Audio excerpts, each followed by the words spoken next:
So go ahead, Roxanne. Hi, Miranda. Hi, Roxanne. How are you doing? I'm okay. I'm so excited to talk with you again. So, in case you don't remember, I'm Roxanne from Everything About Hallmark, and the podcast is Chat with Roxanne. And I think we talked about a year ago, I right? think so. Yeah, I think it was Yes. the beginning of the season last Yes. year. Yeah, Yes. so nice to see you again. Nice to see you. You look lovely. I love your hair all down Oh, like that. thank you. Yes, I've decided to let it grow. Usually after a project, I'm like, give me the scissors. I'm always trying to cut my own bangs. I'm always trying to cut my hair. And finally, I was like, this is a sign of maturity. I'm going to stop doing that and leave that to professional people. Um, so yes, the alternative has just been to let it get kind of annoyingly long. It kind of leads into the question I'm going to ask you. Oh, the hair. I don't I know. know. Wait. So I decided to like take to the fans and say, what would you like to discuss or no? So I have it written down. Usually I just talk, but I want to get it right. Okay. So this is what they say. Is there going to be, and you're not going to be able to truly answer this, but you will, I promise, like in a My roundabout best. way. We get Okay. it. We get it. Okay. Is there going to be a scene where Edie takes off her glasses, pins up her hair, and dresses up for Lucas? And then someone wrote under it, I really want to know if there's going to be a scene where Lucas removes her glasses and the pin from her hair. And I was like, that's a little Hallmark After Dark kind of Ah, thing. oh my gosh. Okay. Well, let's see how I can answer that. Will there be a time where we see Edie without glasses? I think this season is it's been cool because we get to see Edie in a lot of different environments, and we'll see that kind of we've noticed her kind of settling into the town, making friends with other folks, and starting to be seen in places that are not just kind of like Lucas's office, the saloon, So that in itself is really nice. And we're seeing her perhaps at different, times of day in different environments. And even people who wear their glasses all the time to see, they do have to take them off at some point. We have established that these glasses are not super glued to her face. So within reason, we may see them. Okay. We may see them come off for a second. All Um, right. as far as the hairpin and the hair down moment, there might be a couple reasons for Edie to want to, impress someone in town this season. So we'll see. I feel like there's she deserves maybe a little bit of a glam moment, and we might get there. As far as Lucas removing, I just see that as being like, I know Chris is a precise guy, but that's an eye poke waiting to happen, maybe. Takes one pin out, the whole hairstyle, makeup would be like, no. Um, so we'll see. We'll see. All right. Okay. Good answer. Thank you. Okay, answer. Yeah. That was a good one. Hi, Miranda. This is Nicole from the Swing My Heart podcast. How are you? I'm great, Nicole. I don't think we've met. Nice to No, meet you. it's nice to meet you. So, my first question for you is, how does it make you feel as an actor to join a series that means so much to so many people? I love that question. It's amazing. I mean, having a such a strong fan base surrounding a show is something that I don't think anyone takes for granted. I don't think the creators take it for granted, the writers, the crew, and specifically the cast. I think knowing that the work that you're doing through the shooting season and that window of our time in the summer is going to be so well received and so generously received at the second half of the year, if you will.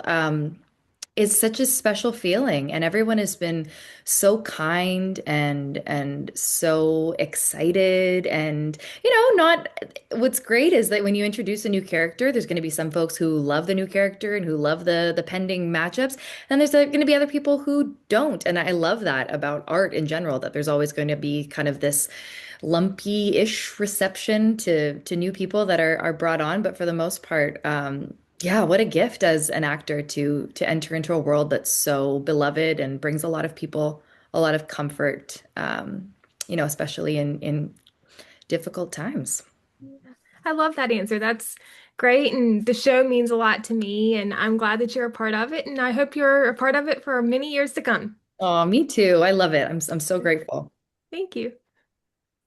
Hi, Miranda. It's Stephanie from the Heart and Motion podcast. How are you doing? I'm great, Stephanie. How are you? I'm good. You were fantastic to answer some questions for me last season, and we got them up on the website. So it's Oh, good to yeah, be I know that over. was the one day I couldn't, was in a really busy travel chug, so I couldn't make a one of these work, but I'm glad we're getting to chat. Absolutely. Yeah. So we saw a great little moment in episode 4 where it was just really fun to watch Edie's reaction to Lucas as he's, talking to the crowd. And I'm curious if you could tease for us a little bit what's ahead for Edie and Lucas in this next episode because there are some fantastic moments. Yes, there are some exciting little bits. This was a really fun one to shoot. This is five. Yes, okay. Five was really, really fun. Directed by Peter DeLuise, always a great time. Um, there's, I think the moment that we see at the end of episode 4, where Edie stands up and acknowledges she's really into raising those taxes. So she's for that. And but there's a moment of connection. And I think it's the first step forward post Lucas letting her down. Yeah. I don't think that means it's going to be smooth sailing. I don't think that stand up and applause was, okay, everything's fine, you're forgiven. I think that it's the opening the door once again.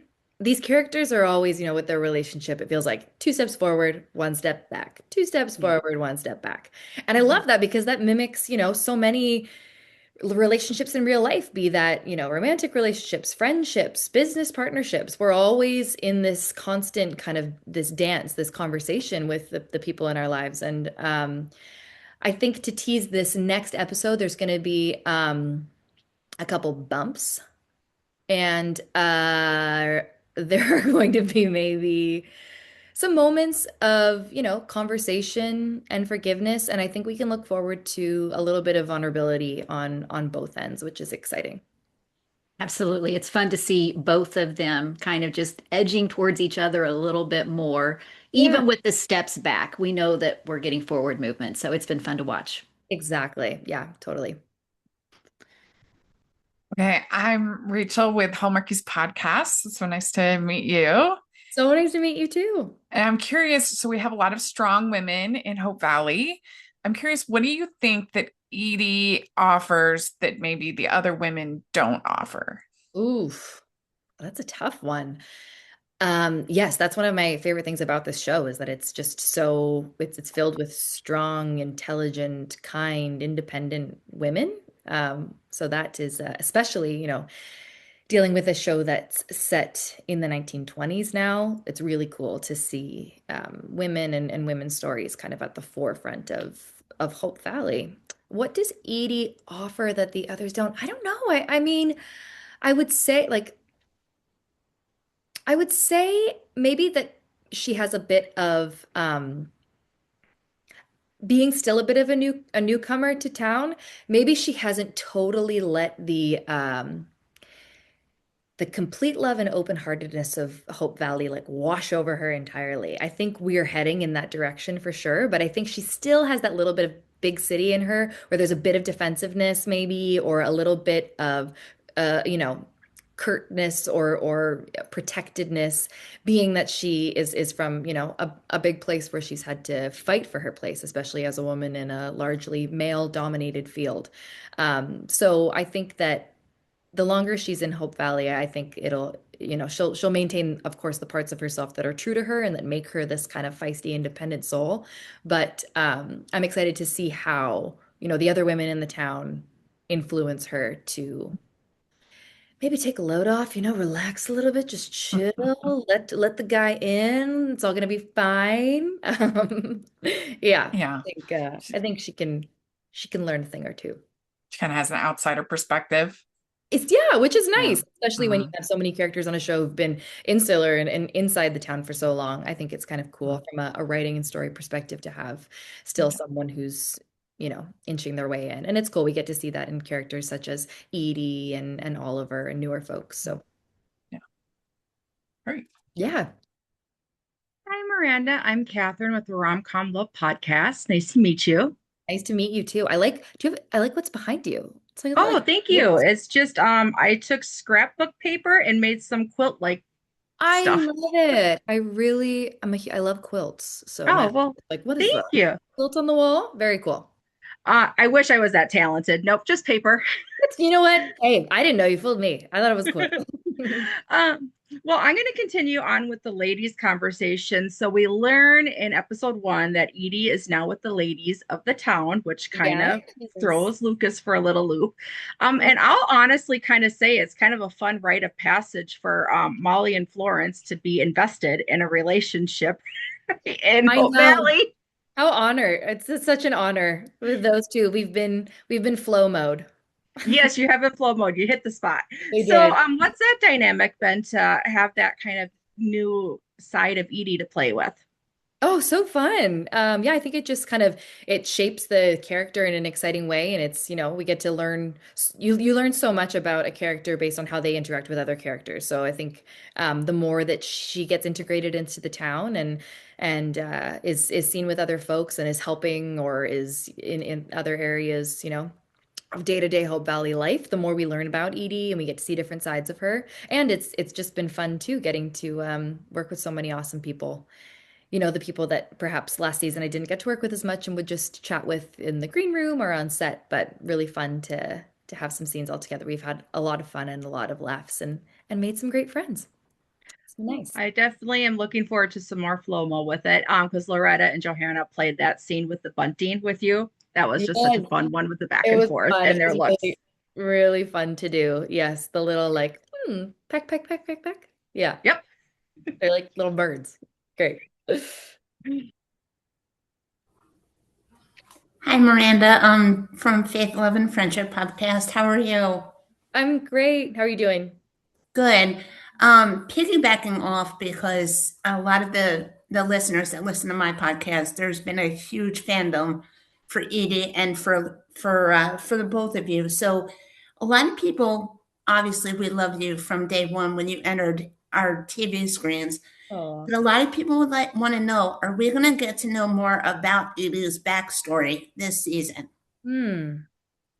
I think yeah, we will actually. There's a couple of chunks, a couple of episodes that shed a light on maybe Edie's past few years, um, which was really, really fun to play. And again, that fine dance of who is she now? Who was she before? Are there, pieces of the past that are not totally closed chapters? And are there still, open possibilities that maybe she's toying with? So yes, I will say we will get to know in the next few episodes, I think, a little bit more about what was happening with Miss Edie before she walked into that office with her rolled up piece of paper many days ago. Thank you. We're excited to see. The biggest thing that they wanted me to relay is everybody loves both Edie and Lucas, so we are looking forward to it. Thank you. Thank you so much. That really, that's cool. That means a lot. Okay, so the way I worded this kind of sounds again Hallmark After Dark, but it's not. Roxanne, I'm sensing a theme here. Not. It's not. So Okay, let's go. last season you had two Edie and Lucas had two very physical, this is what I mean, physical scenes. Okay. The one coming Yes. up is quite physical. Yes. And I like the fire scene, the roping of the calf. We won't Yep. say what's coming up because Yep. it's so fun. I mean, they're physical for you as an actor. And I was wondering, do they take longer? Like, if you could give us a little backstory or behind the scenes when you film something like this, does it take longer? I remember Chris saying his different shirts and how he puts 100% in it. And even with the one that we get to see on Friday, not Friday, this Sunday, is there more to it? Like, takes longer? Totally. That's a great question. I think that anything that's involving, physicality or even, anything with horses or stunts and the more the active scenes, they're going to take a little bit longer. They just take a little bit more planning too. And I think it's about like really, you always hope that you're listening during blocking and rehearsal, but especially these times, we really do need to be listening when there's safety and a lot of moving parts on the line. So I think it maybe takes a little bit longer to set up, but everyone's such a pro on set, and once we're there, we know what we're doing, and the camera guys are so awesome, and they're so great at being really specific about like what they're capturing in what moment. So it's never kind of a general wash of like, okay, do this extraneous thing and I hope we get it. It's very specifically like we're doing this piece, then we're doing this piece, and we're doing this piece. And there's always, check-ins to make sure that people are okay. But I like it. I love doing, active scenes. I'm a pretty like active person myself. So I like when we get a little physical in a scene. Mhm. Yes. They're memorable, that's for sure. And I Yeah. love it because your character is new and not all the characters get to have such like memorable scenes, like the calf roping. That was like Right. amazing. And then Right. the whole scene with the fire. And then what comes up next. So Yes. I know. I'm like, wow, they're roping you in. They want to keep you. Oh, I mean, I hope so. I'll stick around if it means I have to do I still want to try to rope something though, and I would Yes. also like to my turn to kick down a Mhm. fence. So yeah, Mhm. but I'm kind of like I feel like Edie's like the Robin to Luke's Yes. Batman right now, and That's I cute. love, I'm a good wing girl. Okay.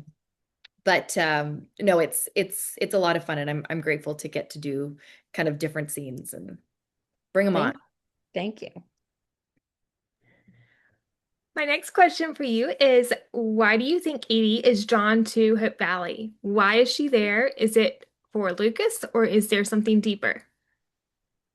That's a great one. I think that it started, she didn't know she was going to have this relationship with Lucas. So I think a fresh start and a new place, and obviously Hope Valley it's not a stranger of a place to her in any way. She's, grown up adjacent to the area, having, family ties, Benson Hills and everything. So I think a fresh start and an accepting community and a place where she can start to kind of carve her own path. I think it's obvious that there's also, the Lucas of it all is a person that she wants to be close to and form a relationship with, albeit a roller coastery one at times. No, but I think it's like the heart of Hope Valley that really keeps her there. I think she has a lot of admiration for the people of the town and how they function as a community. And I think that, community and family is something that's really important to Edie. And even in her work as a lawyer, she is so quick to stand up for those who might not have a voice or those who really need her. And I think, yeah, there's lots of like-minded folks in Hope Valley that hold those same principles. That's a great answer, and Hope Valley is a wonderful place. I honestly wish it existed in real life. It exists for us every Sunday Yes, for an hour. for sure. Okay, so Edie and Lucas have kept most of their conversations pretty connected to business. Mhm. So I'm curious, what does Edie need to see from Lucas in his actions, not just his words, Mhm. to feel safe enough to admit that her interest might extend beyond business? Ooh, that's a nice one. Yeah, I think that business is like that. It's kind of like their accepted secret language where they're allowed to say so many other things under the guise of it's a work conversation or Yeah. it's a work this. And so that's been kind of like this overlying excuse in a way to communicate with each other for so long. I think they're both getting a little bit tired of that too. I think that they can only hold on to that for so long. And I think someone just kind of needs to rip the Band-Aid off. And I think that's a scary thing to do. I think things like seeing Lucas and, seeing him stand up for what I know or what Edie knows he believes in and what he knows he really believes in, that's definitely a step in the right direction. I think it's admirable to see somebody stand up for what they know is right, even if it's not the party line of the time. But I think that the more she's able to see those little pieces and get a full picture of, yes, this is the person who I think they are, then that ripping off of the vulnerability band-aid is going to be a lot easier and maybe sooner than we think. Who knows? That would be great, wouldn't it? Right? Wouldn't it? To stop having our secret business chats? I don't know, but we'll see. Still a long road. Well, we're excited to see where it goes. And hopefully, the business conversations are giving them an opportunity to get to know each other better. And Exactly. Edie knows she knows what Lucas has in there if he'll just make the right decision. So Exactly. We're waiting. We're waiting. thanks. So is playing Edie, is this your first time playing a lawyer? And secondly, has it inspired you to research what it would have been like for a female lawyer or just a lawyer in general during that time period? Yes, it is playing Edie is my first time playing a lawyer of any kind. Either a modern day lawyer or a lawyer in the 20s. So yes, there was a lot of research that goes into that, and the writers are so awesome, and everything is really, well researched and of the time, and she's definitely a trailbreaker. But I think that the that aspect of it is what really lends itself to kind of like this briskness that she has, and the quickness and the quick-wittedness, and also the guardedness and things like Mhm. that. But I'm such a I love history. I love research. Like sometimes if I can't go to bed, I just like will find a random topic to research. I'm reading a book called The Rise and Fall of the Dinosaurs right now. So yeah, I've gone way back. There were no dinosaur lawyers that I know of. But I'm sure they they had their own judicial system of some capacity. So no, any role that requires a bit of a deep dive, which to me I think is kind of every role. I love to know what what it would, take to be a lawyer in this time, and the struggles and the parts that she's kind of making up as she goes, because I don't think she would have a ton of female mentors to look to in this time, and a lot of previous examples of, how to get the job done as a woman in 1920. So, yeah, I think that's kind of where her confidence comes into being maybe Mm. the first of anyone she knows to try to go after what she's going after. Yeah. Okay. As we've established, you've had some fantastic scenes already this season, but we do know that, or know that there's a lot more coming up because this is only going to be episode 5. So Right, we're I'm not even curious halfway. huh?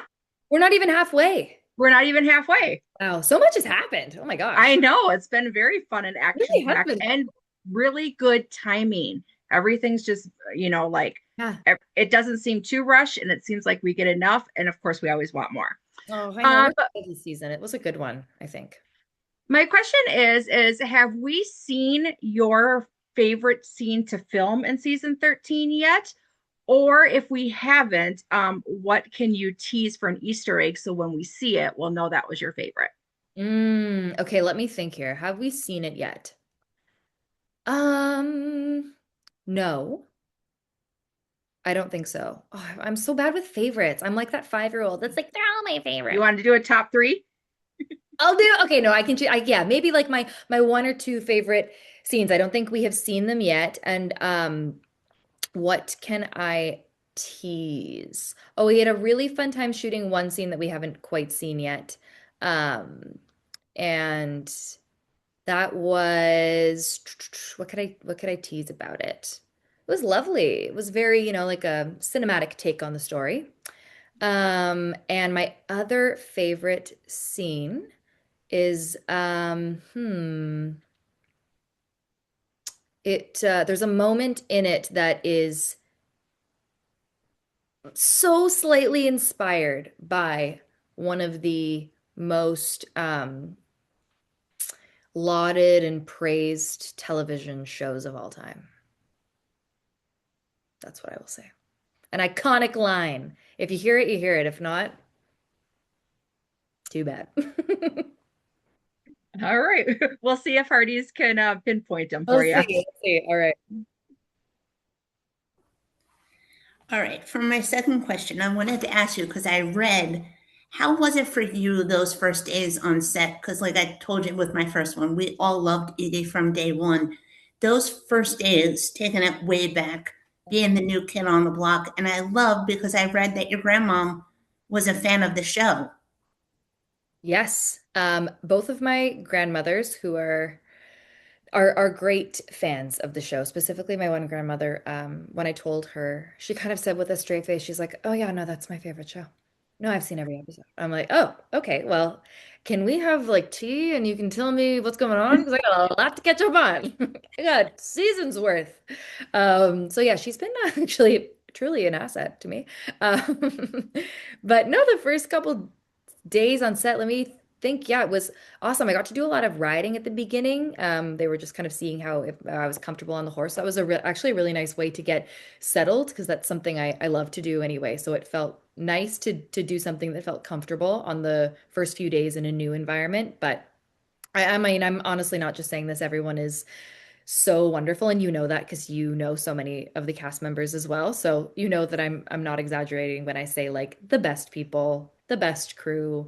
I remember Erin wrote me like a beautiful note welcoming me to the show, and Chris sent me a great text message. So I felt immediately so welcomed. And a film's a busy place, right? Like the number ones on a TV show don't always have the time to do things like that. But I mean, Erin's such a special person, so getting to know her more, I'm not surprised at all that she takes the time to like really check in with people and not just as a nicety, as a real deal good gal that she is. Yeah, so I think like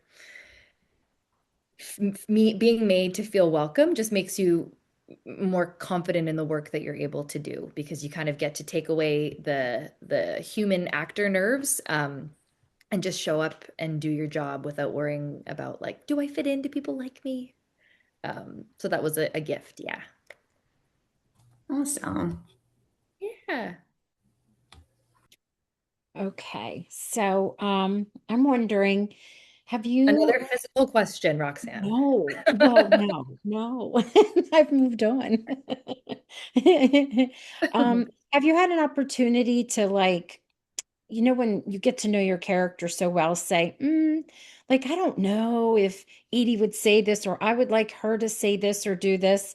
And then also more like a characteristic that we would see repeated, like, someone push up their, Hmm. glasses or whatever. And we know Edie has a tell with the ring. Now, was that scripted? And also, have you added any of your own little ideas? Oh, I love that question. Yes, I find that our script supervisor and directors and writers and showrunner really quite flexible with, feedback about how a character would say something. There's so many characters on this show and so many voices to write from, and everyone does a great job of writing from that voice. But I mean, it's got to be hard to keep the voices in check. And maybe there's a few times where it's like, ooh, I don't know if that sounds like the way Edie would say something, or maybe that sounds a bit too forward, or even just physically like, hey, my mouth not saying those words. I don't know what's happening, but it is a tongue twister for me. Can Mhm. I say this word instead? This is going to sound much more natural. And people are usually pretty flexible. And that's a conversation we would have with our script supervisor. And then they check in with production and writers and showrunners and stuff. But for the most part, pretty flexible. So there were a couple times, and even in a scene too, like if Chris and I are like, oh, you know, is this how it would kind of go down? It's never huge changes or big swings at all, but just little words here and there. The tell, there's a couple of times looking out where you might see this come back. I definitely have held on to that. Whether it made it or not, I don't know. Um, the glasses, I did have an instinct to kind of do some glasses playing. The glasses are such a technical element to shoot around as well that very quickly we decided that the glasses should just go on my head. And once there's no glare and once they're sitting there, I can't do any like actory thing, Yeah. touch-up things. Yeah. Just because if they move, then it turns into a much bigger problem for the LX folks, and we don't want that.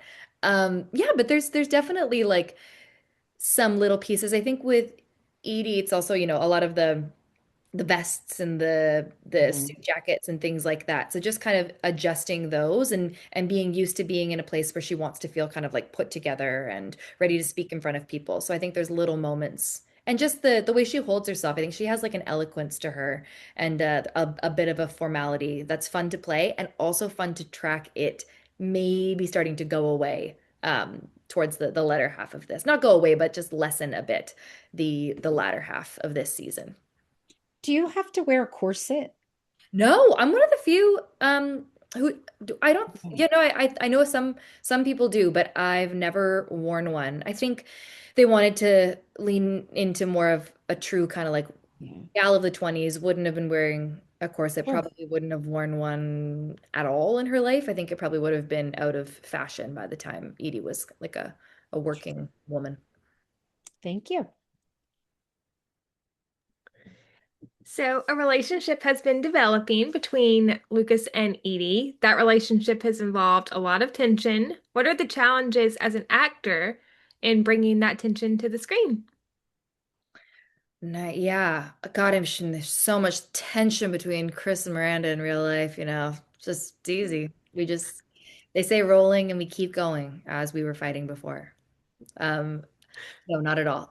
On the contrary, usually we're like showing each other things and like talking about music or design, and then they're like, okay, now get into the headspace of tension. But um, I think it's just about like being specific about looking at the script and finding the moments because I think if it's all tension, it gets a little bit like, okay, well, cheer up, Buttercups. We don't want to just watch this all the time, but being specific about the moments where it does live. And I think that because if there are moments of levity, then the moments of tension land a lot more too. I think there needs to be that contrast in order for them to mean something.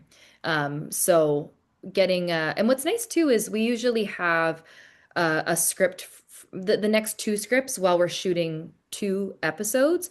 So you can kind of map out at least a bit of a sense and make some decisions based on kind of knowing a bit of the trajectory. As an actor, never want to do that too much because I like to be in the moment. Obviously, my character doesn't know what's coming, but being smart about knowing your end as an actor and being able to find kind of that tr up and down trajectory. That's great. And I've said this before on some episode reviews, but the push-pull kind of relationships are my favorites. Of course, I love the romance, but I also love the back and forth too. Me With the too. Me friends. too. I'm really grateful that that's a dynamic that I get to play with on the show. Yeah.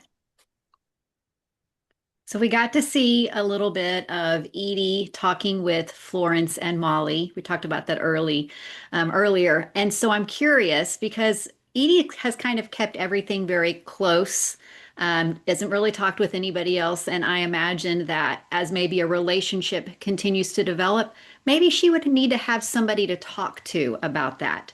So I'm curious if you've thought about who that person in Hope Valley might be that Edie could have to reach out to, maybe another girlfriend or somebody. Yes. I think, there's definitely we're going to start to see Edie reach out a little bit more. So there is a little bit of that coming.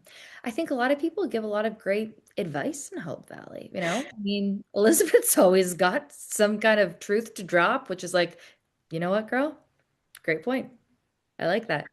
Yeah, I think that she would give Edie some great advice. Um, I think maybe May, maybe Edie could go to she's, in a new happy new relationship and has also gone through some, maritally maybe more mundane kind of like domestic dispute things Yeah. with her and Mike. Very tame. But yeah, I think that there's a lot of people in Hope Valley that have dealt with relationships that haven't been a totally straight line. So I think anyone who can resonate with the on and off or the push and pull would be someone to confide in. Well, we definitely like the Edie and Lucas moments, but I'm also very excited to see Edie develop more of those friendships in Hope Valley. So, Yes, totally. Me too. I think it'll only make the relationship between Edie and Lucas stronger if we get to kind of see Edie in her own light as well. Her own passions, like what does she yeah, want to do yeah, here? What are her goals? So it's yeah. exciting. Okay. You said that you and Chris get along very well, and I'm just curious, is chemistry something that you like think about and okay, we've got to like consciously like build this so it reads on screen, or do you just let it happen naturally? Hmm. Yeah, I think it just kind of let it happen naturally. A lot of it's in the writing too, and just kind of honoring what's on the page and having a respect for each other as actors and as people. And yeah, just kind of letting I think it's just a lot of trust. I trust that he's going to deliver and do his job, and I hope that he feels the same of me. So we don't really have to kind of discuss a lot of that. It's just more so meeting in the middle, two prepared people, and kind of letting the chemistry or whatever happens in between, letting that kind of fly. Mhm. But it's been really nice. He's such a great scene partner, and totally lucked out with having, a vast majority of my scenes with Chris. So Chris has shared that he's got like in his trailer, he's got like 5 or 6 different steps that if he gets his script memorized, then he can Oh, I move on thought you to were the gonna next thing. say, Oh, I hope okay. I'll keep it's not after dark, though I am the after dark girl, so that's kind of funny. So I was just curious if you have any things that you do while you're learning your script. Ooh. Um, yeah, I mean, I love to go for walks. I love to go for runs. I know it's tricky to sometimes I'll put my script on like a treadmill and run. I'm such a kinetic learner and a physical person, so moving my body while I learn my lines, I find super helpful. And I find like if I'm moving while I'm trying to take something in, it just lands so much quicker. And saying it, aloud to myself and in my trailer, it's tricky. I like to sometimes I like to keep my door open, chat with the ADs, It can get it's a busy time and sometimes there's a lot of waiting around, but it's also a great opportunity to, work on a couple other like computer projecty things. And then maybe I'll do like a little yoga flow or something to stay moving. We are so lucky to shoot at such a beautiful location, so it's not Mhm. uncommon to want to walk around and walk over here. As long as I just don't want people to lose me. Sometimes the third AD is like, okay, where did she go? She's on another walk. Um, yes, as long as I stay moving, I'm pretty happy with getting it all in my brain. I just wasn't sure if you were over in Chris's trailer building Legos with him or playing PlayStation when He it has when a it when he whole hit those marks. he's got a whole thing going on there. He's got a man cave. He's got like weights in there, 6 soaps, Legos, a PlayStation. Um, yes, he's really got it decked out. I'm not quite at that level yet, but maybe I can take some inspiration from that. There's a lot of Lego folks on this cast. A lot of people enjoy their Lego. Maybe That's I'll awesome. inherit that. We'll see what next season brings. Yeah, we'll see. We'll see. All right. We saw Edie go through some really high emotions, especially with the fire and going to her ranch and rescuing her horses. Do you feel like with your background in theater and whatnot, does that help you to maneuver? And how do you mentally prep for, those high intense, high emotional scenes? Hmm. Let me think about that. Well, the fire specifically was actually, I think for all of us, a really easy thing to connect to. Sadly, so I know that we all have had connections to people, be that in California or in British Columbia or Australia or on Maui. It's something that is sadly, one degree of separation to someone who has kind of lost everything. And I don't think it's hard to imagine the despair that comes from losing everything to something so out of your control. So having that kind of in the back pocket and that really recent memory and also really recent threat with, climate change, and this is something that's not going away. So, um, pretty easy to tap into the grief and the despair on that side of things, but also remembering that, this show is about community, it's about hope, it's about what we do after the dust settles and after the rubble is kind of laid out in front of us. So I think the emotional switches between really living in a true grief, but also keeping that hope, which is the only thing that really keeps us alive as people and willing to go forward. It feels like something that we all know pretty well, and was easy to access.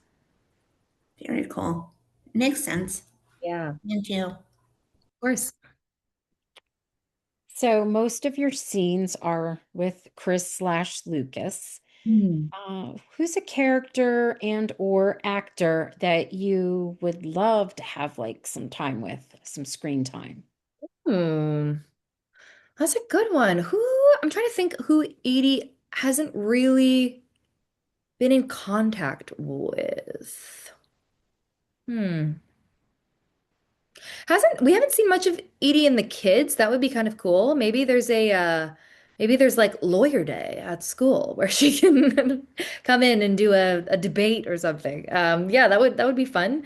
We don't see much of Edie and Gowan. That would maybe be interesting. And then I would say, hmm, maybe Minnie. Edie and Minnie. I'd be curious about the conversations. I think both two deep thinkers.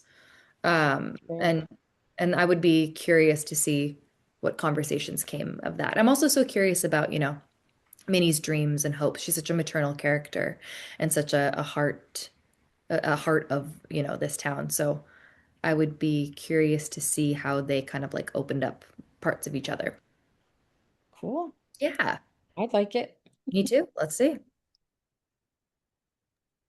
So my next question for you is if Edie had a comfort place in Hope Valley, what would that be? And then what would it be for you, Miranda? Oh, okay. Miranda, where are these hot springs? That's what I want to know. I am a sauna girl. I'm a hot spring girl. I'm a hot tub girl. I want a scene in these hot springs because I haven't seen them since I've arrived. So Miranda would be absolutely spending every day at the hot springs. And a comfort place for Edie. I think. I think the cafe. I think there's something kind of like cozy about the cafe when it's bustling, working at that cafe table, probably very reminiscent of, her work in the big city, kind of like finding a little corner to work in amid the hustle and bustle and being able to kind of like focus in with this cacophony of noise around her. And also snacks, girls got to eat, so having food close by for both Miranda and Edie is important. Yeah, those are great. For me, I'd probably say that's a tough one. Either Yeah. the church/school, the cafe, or the Valley Voice. And I have a soft spot for the Valley Voice because in high school a I was the editor of my high school yearbook for 2 years. Oh, very cool. You were the Yeah. Rosemary of your high school. Yes, Okay, so you'd fit right in, Valley yes, Voice. thank you. Awesome. So going back again to that last episode, such a powerful moment where Edie is, right there, center of the saloon area as Lucas is talking. Ali Devereaux said that Edie is like Lucas's center right now. And she's really helping him through those personal struggles. So I'm curious, will we see Edie face any personal struggles later on this season that challenge her steadiness? Hmm. I think we do in a way. Yeah, I think there's a couple moments that rock her a little bit and test her balance. I think maybe not the it might not be the one that when people watch this, I might not be talking about that exact thing. I think there's something that happens later in the season that tests her resolve a little bit. And she has to make a big decision, and she does make a big decision. And I think the pride and the ego and the fear and everything that's wrapped up in that is what she's fighting on her own and ultimately will lead to whatever she ends up doing. That was the most secretive answer I could have ever given. But I stand by it. I stand by it. Well, and we're excited to see it. So, Hey, all the little breadcrumbs. yes, Just pick yes. them up. Yeah. We'll be looking for it. You need a vacuum. We'll be looking for all of this. There is all of this all over here. Thanks. Of course. Is there anything that you have learned from playing Edie that you like taken into your own life? Hmm.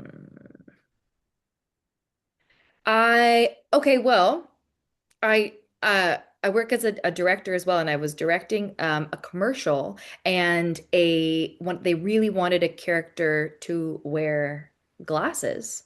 So I was able to give them, as a director, some, you know, from experience tips about how to position your face so as to avoid a glare. So that is a very specific answer, but I honestly was grateful for my glasses on One Calls the Heart that gave me the insight and just made the day a lot easier. So Yeah.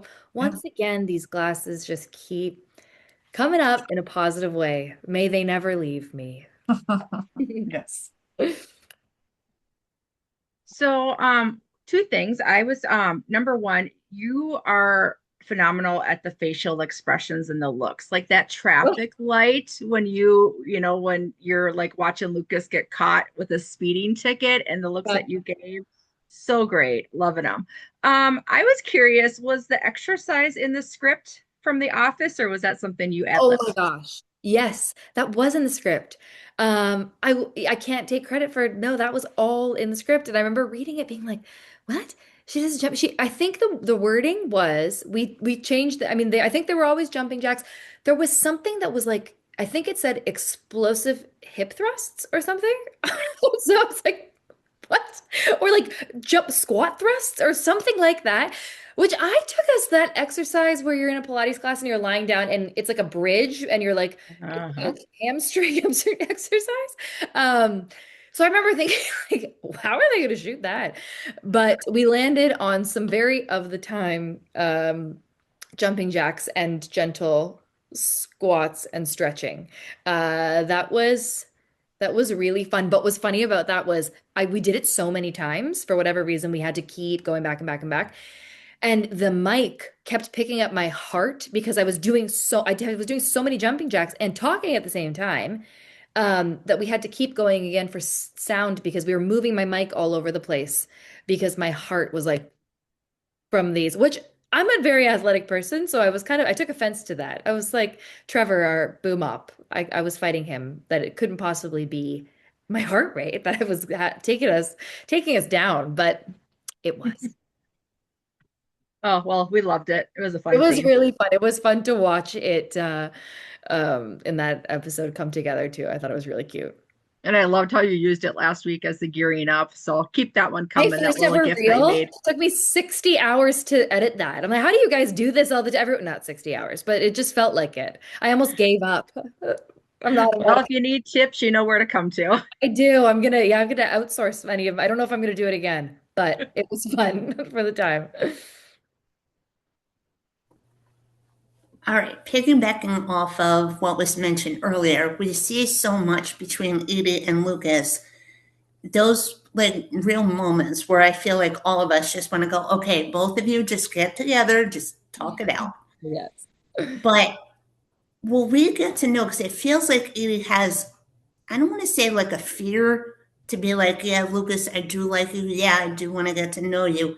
Will we get to know like what's holding her back? Or what do you, if we don't get to know, what do you feel like is like the biggest thing that's holding her back to open up to Lucas? That's yeah, I think we will get to know. I think it gets parsed out, in the episodes to come.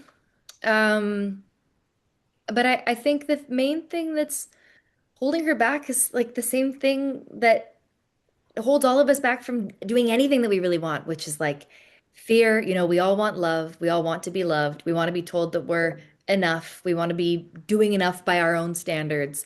And I think that the fear of rejection or the fear of committing to something that feels like bigger than yourself is scary and is not something that Edie especially is going to jump into so easily. So I think it's just that repetition of seeing an example of a person that she respects and admires and ultimately wants to spend time with, and admitting to herself that, she doesn't have to go at this alone. She can lean into something that feels right and a person that feels like they could be a really special person in her life. Thank you for that. Because just from my standpoint, major kudos to you because that's where I feel like a lot of what you've done is very good in portraying those emotions because I feel like for myself and probably for everyone here, we've all experienced it. So you're doing a wonderful job with it. Oh, thank you. That means a lot. Yeah, it's an important thing for me to portray and convey because it can't just all be, it can't all be easy. I think I love being able to play the parts that feel real to life, which is, such an up and down experience that we're all on. Thank you for that. Thanks, Donna.